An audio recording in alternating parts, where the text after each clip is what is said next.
Lucille Ball. Co-starring Gale Gordon.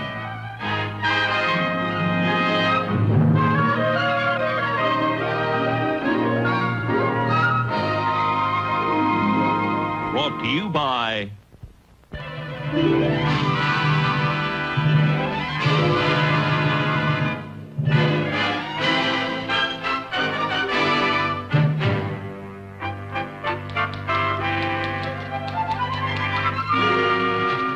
Carmichael? Yes, sir. These reports have to be typed and these filed right away. But, Mr. Mooney, it's 6:30 already. Well, thank you, Mrs. Carmichael. I still know how to tell the time. But all this work will take me at least 2 hours. Will I get paid time and a half for overtime? No, you won't get paid anything. But that's not fair. I'll be working later than anybody else. You got here later than anybody else. I had a good excuse for being late this morning. Good, yes. Believable, no. I'm sorry, Mr. Mooney, for being late, but the smog was so thick I couldn't find the bus. I couldn't. No, get to work, please. Yes, sir. Working overtime for no money. Nobody appreciates anything around here. Oh, yes, they do. Only this morning I called our president, Mr. Cheever, and I told him that my chair was worn out, and he told me that I would get a new chair. Yes, indeed. They reward people around here who use their heads. Then how come your chair wore out in the seat?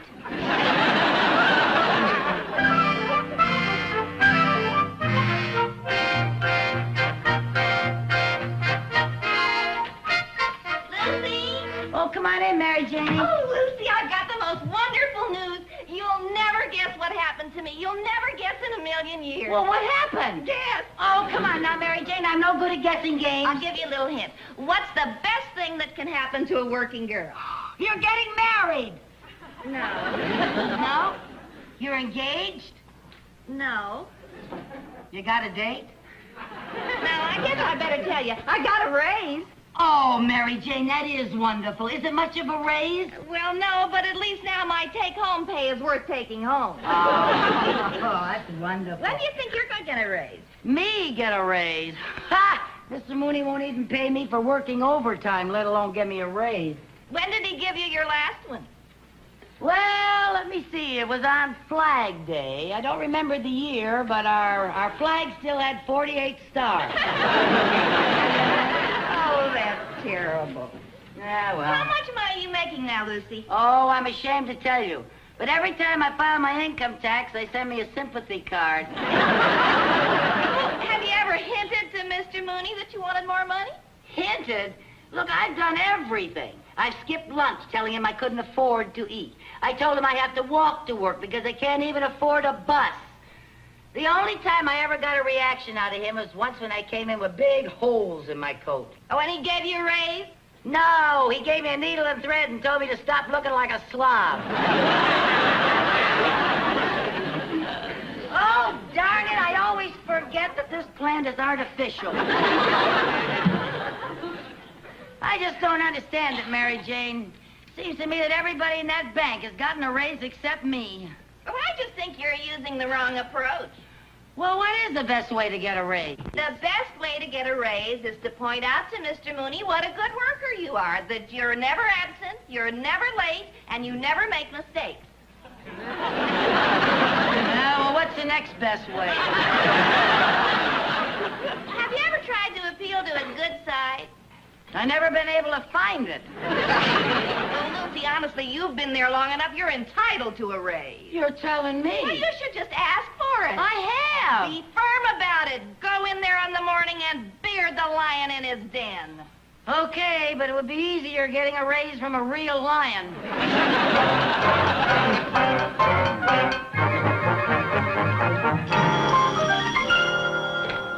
Mooney speaking. Oh, hello, Mr. Cheever. Yes, sir, the new chair arrived, sir. It's a beauty. I've just been admiring it, sir. Thank you very much, Mr. Cheever. Thank you.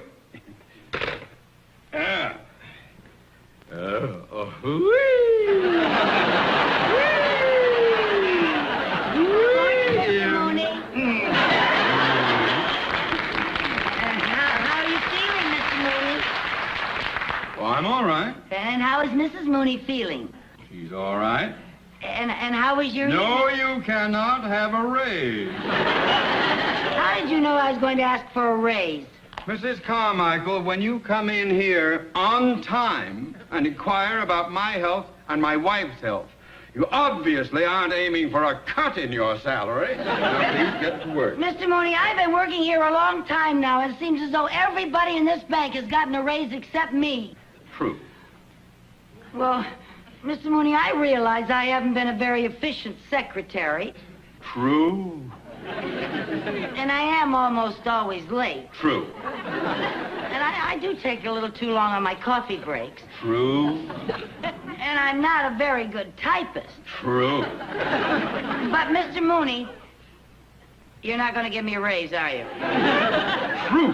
Why won't you? Because, as you just said, you're not efficient, you're always late, you take too long for your coffee breaks, and you are not a good typist. Yeah, but you can't think of one single reason on your own. Mrs. Carmichael, we have a very busy day ahead of us. Please get to work.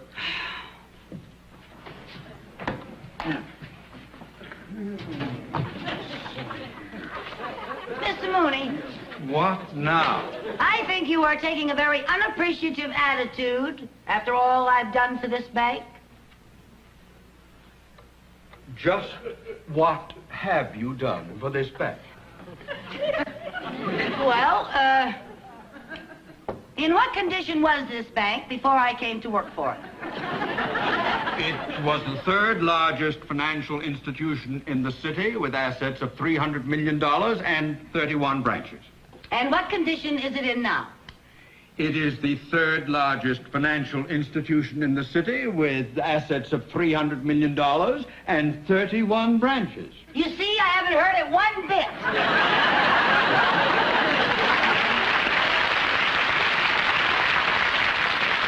Back.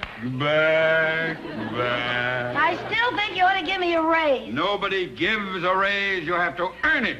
Well, how? Either by being very efficient, which in your case is too ridiculous to discuss, or by performing some outstanding service for the bank. Like what? Well, Mr. Cheever gave his secretary an increase because she devised a new system of bookkeeping. She also suggested an advertising slogan for the bank. She also wears a sweater 2 sizes too small. Mrs. Carmichael, this is no time to be facetious. Now let me give you a word of advice. Remember, the laborer is worthy of his hire. The climb up the ladder of success is not easy. How do you suppose I got where I am today? You married the boss's daughter. I did not.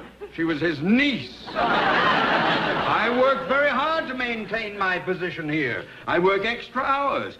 For example, today I am having lunch in my office, so I can be here for an appointment with an important client. To get ahead, you have to work. Now, you think about that, Mrs. Carmichael. Mr. Mooney, What? I'm going to take 10 more minutes on my coffee break and just think about that. You are impossible!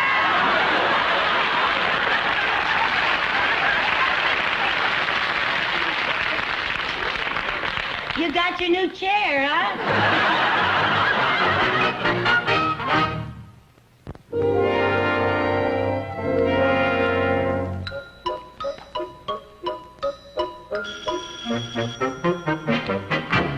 Mooney speaking. Oh, yes, Mr. Cheever. Yes, I'm expecting Mr. Leonard any time, sir. Well, I know he's a very important client of ours, sir, but I've never met him personally. He did. He produced the Danny Thomas Show, yeah? Dick Van Dyke. Oh, and I Spy. Oh, well, thank you, sir. That's a big help to me. Yes, indeed. Thanks very much. Oh, and thanks again for the chair. I flipped over it. Goodbye, sir.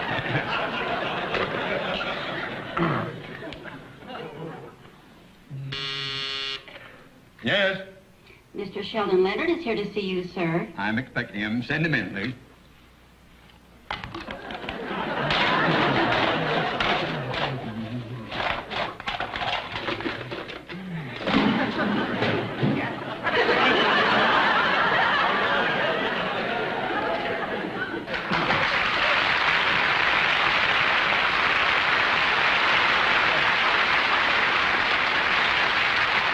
Mr.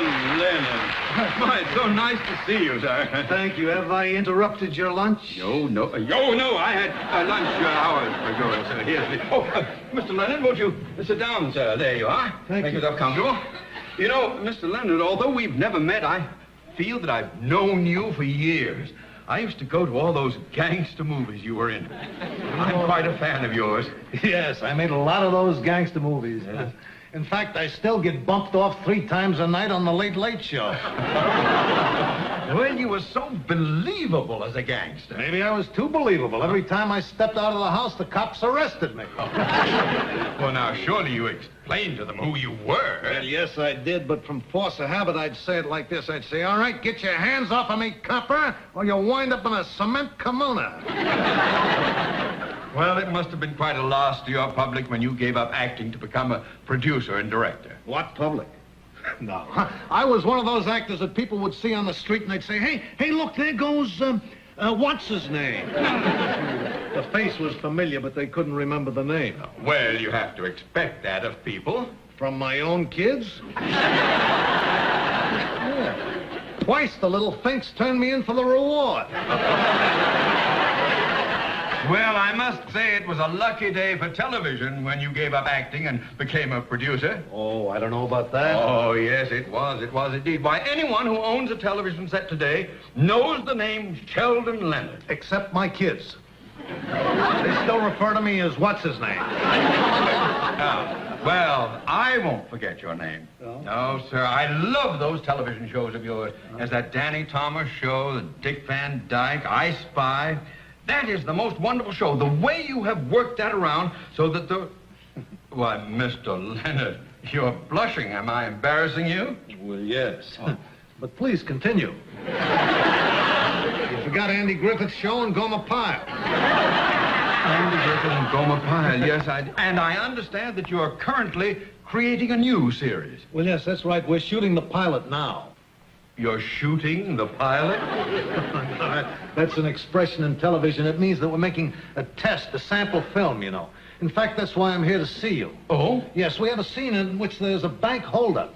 And I think it would be more realistic if we filmed it in an actual bank. So, with your permission, I'd like to film it here. Film it here? Yes. In this bank? Yes. Well, now, I'd like to oblige you, Mr. Leonard, but that would disrupt our entire day. Well, I don't intend doing it during your business hours. No, we'll film it at night after the bank is closed. Well, it's unprecedented and against all regulation. We're bonded and fully insured. Well, I'm afraid not. It's quite out of the question.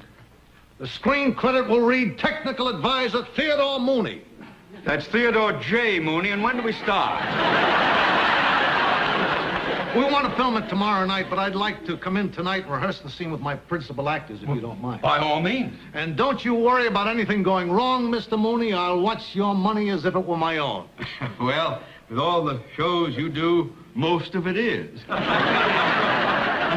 a little joke. I just made that up. Right on the spur of the moment. Maybe you could use it in your... It's not very funny.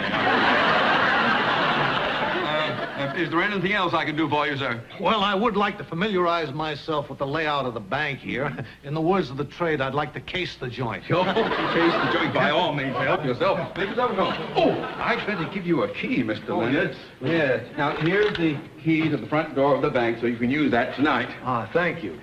You're welcome. Thanks very much. A great pleasure meeting you.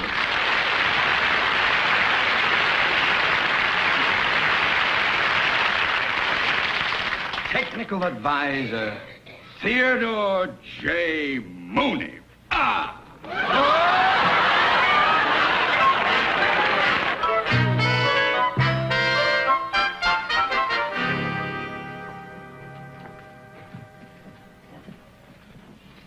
Uh-oh.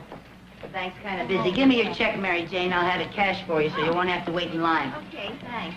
Would you like the bills in any particular denomination? Well, I'd like it in tens, but it's only for $5. This'll only take a minute. Maggie, when you get a chance. What's the matter? Shh. What's the matter? Shh. The bank is going to be held up. Hold up. How do you know? That man behind us is a gangster. A gangster. Yeah, look. No, don't look. I don't want him to get suspicious. Now you can look. Don't look so long. Lucy, how do you know he's a gangster? Shh, because I recognize his face. Just look at him. Don't look. Well, are you sure he's a gangster? Of course I'm sure. Why, he's probably one of the 10 most wanted crooks in the whole country. Doesn't he look like a crook to you? Don't look. You know something? I think I saw his picture in the post office. Boy, he's got a criminal face if I ever saw one. With those beady eyes, that thin, cruel lips, and that low-slung forehead. And look at that receding chin. He hasn't got a receding chin. Shh. He probably had a chin job. We better call the police. Hey, we can't call the police. He hasn't done anything yet. I'm going over and see if I can hear what he's saying.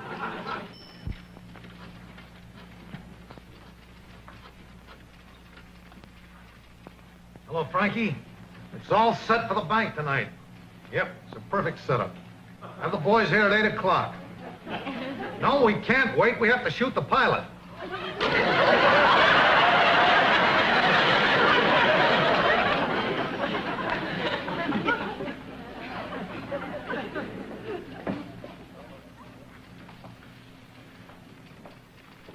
I was right. He is going to rob the bank tonight. Not only that, he's going to make his escape in a stolen airplane. How do you know? He just said he was going to shoot the pilot. Let's call the police. No, now, wait a minute. We don't have any evidence. Well, you said he was going to rob the bank tonight. Yeah. And I'm going to be right here when he does. Lucy, you're crazy. No, I'm not. The minute he starts robbing this bank, I'm going to catch him red-handed. You better tell Mr. Mooney. I will not. There's probably a reward out for that crook. Mr. Mooney's the type who would keep it. Besides, this is my chance to do something for the bank so I can earn my raise. There's got to be an easier way to get a raise. Well, there is, but I'm not the type to wear a sweater 2 sizes too small. Now, listen. This is what we're going to do. We? Yes, we. Now, listen.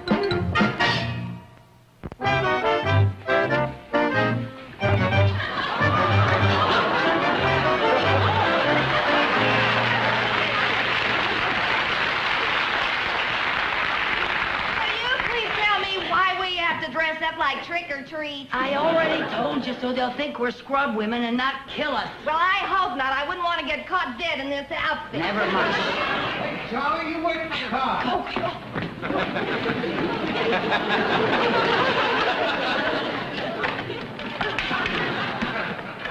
Okay, fellas, come on. The nerve of him coming right through the front door. It's really something, Lucy. Shh, don't talk. Shh. Listen, Don't talk. Well, you're talking. Let's not talk about not talking. Shh. This is really a setup. It's a perfect setup. Yeah. There's a good place for us to line the people up when we start shooting. Right there. Now remember, this whole thing has got to go like clockwork or we blow the whole bit. Now, Louie, you go back to the cashier's cage and scoop up all the money, right? Go. You get ready to unpack the nitro so you can blow the ball. All right? You stay at the door. Keep an eye on the...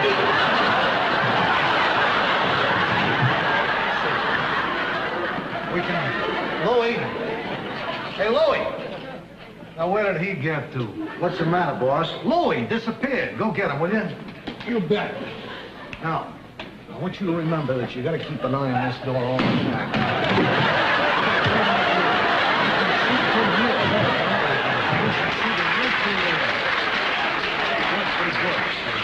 Harry! Hey, Harry! Harry, Louie! Where did they get to? Everybody is disappearing here. Go find them, will you? Okay, I'll get him. Bring them on. I got to talk.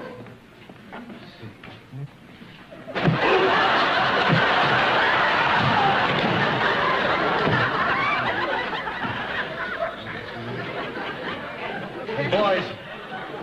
Louie. Harry, Pete, somebody. Where did everybody get to?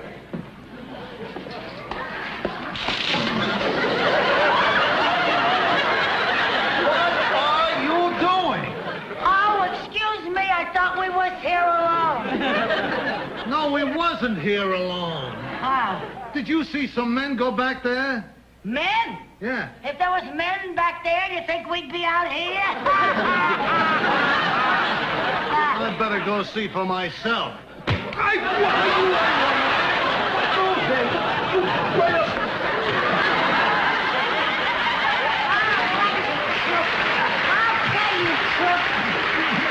Hold him now. Don't you move or we'll let you have it. What are you talking about? You're gonna rob this bank, you dirty crook! I am not robbing anything. I'm going to shoot a pilot. That's murder. That's even worse than robbery. Look, ladies, let me explain. This is a mistake. I'm not a crook. Never mind. I know a crook when I see one, and I've seen your face 1,000 times. Yeah, of course you have. I'm what's his name? Got me so confused now, even I can't remember it. Somebody's coming. Oh, maybe another member of his gang. Yeah, hold him there now. Now, look, ladies. Quiet.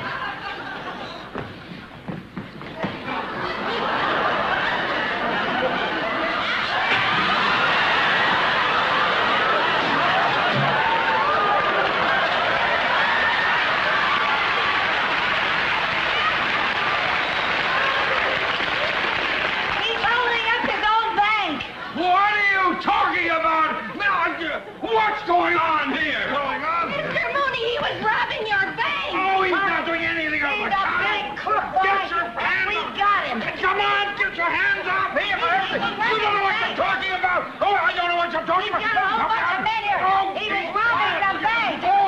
Oh, You're making a big mistake. You're making a mistake. Oh, You mean he's not here to rob the bank? of course not. I'm terribly sorry. Now, what happened? I don't know. All the years I've been in the business, I never had to fight any gangsters as tough as these two broads. Well, who are you? What are you doing here? I'm rehearsing a new television series here. A television series? Yes, he's the well-known actor-producer. Actor? Oh, of course. Oh, I should have recognized you. Why, well, whatchamacallhim? What's his name? He's Sheldon Leonard. Hey, Sheldon Leonard. Oh, Mr. Leonard. Oh, I feel so embarrassed. I'm terribly sorry. Come on, Mary Jane, let's get out of here. I'm sorry. Just a moment, you two. Just a moment. I want to know what's going on around here. Well, Yeah, so do I. yeah, well, I'm Mr. Mooney's secretary, and I thought you were robbing the bank, and Mr. Mooney said I could earn a raise if I did something extra and special, and when I heard that you were going to shoot a pilot, well, I thought you were crooks, and that if I caught you, I'd get a raise, and the Department of Income Tax could stop sending me sympathy cards. What's he saying? I wouldn't know. I speak 7 languages, but not hers. I'm terribly sorry. Come on, Mary Jane. No, wait a minute. Come back here. Come here. What? You ever done any acting? Acting? Yeah. No, sir. Well, I suddenly got this idea for a new television series. You see, it would be about this kooky red-headed girl, you see, and she works in a bank, and she gets into all sorts of impossible situations, and forget it, nobody would ever believe it.